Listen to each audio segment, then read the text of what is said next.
Mica, trenutna Mica niti še ni stopila popolnoma v veljavo in že se govori o Mica 2.0, kot lahko vidimo po tej novici.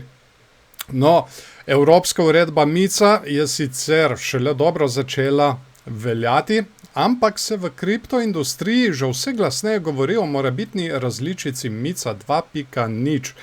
Povod za razpravo so predvsem stablecoini in decentralizirane finance, ki jih trenutna zakonodaja po mnenju regulatorjev ne pokriva dovolj celovito, torej v bistvu hočejo še bolj regulirati.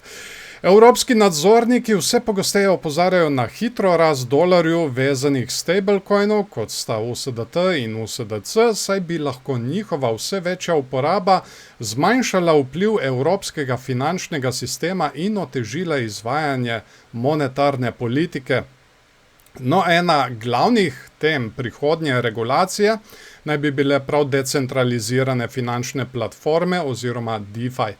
Trenutna uredba Mica je bila zasnovana predvsem za centralizirana podjetja, kot so kriptoborze in izdajatelji žetonov, medtem ko številni DeFi protokoli delujejo brez osrednje organizacije, ki bi jo bilo mogoče regulirati na klasičen način.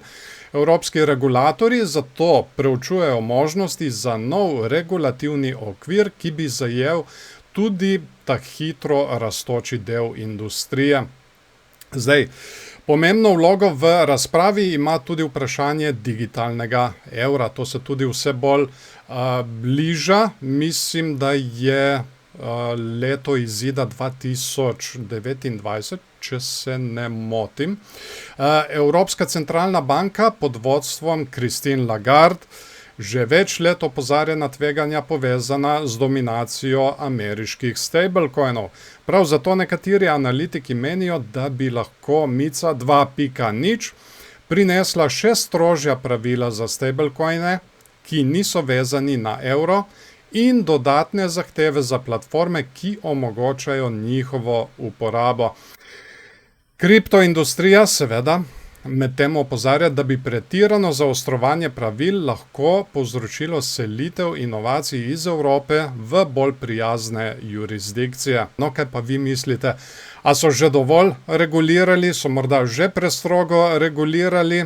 Kot vidimo tukaj, nameravajo še bolj strogo regulirati. Vsekakor me zanima vaše mnenje, tako da kar komentirajte spodaj pod videom.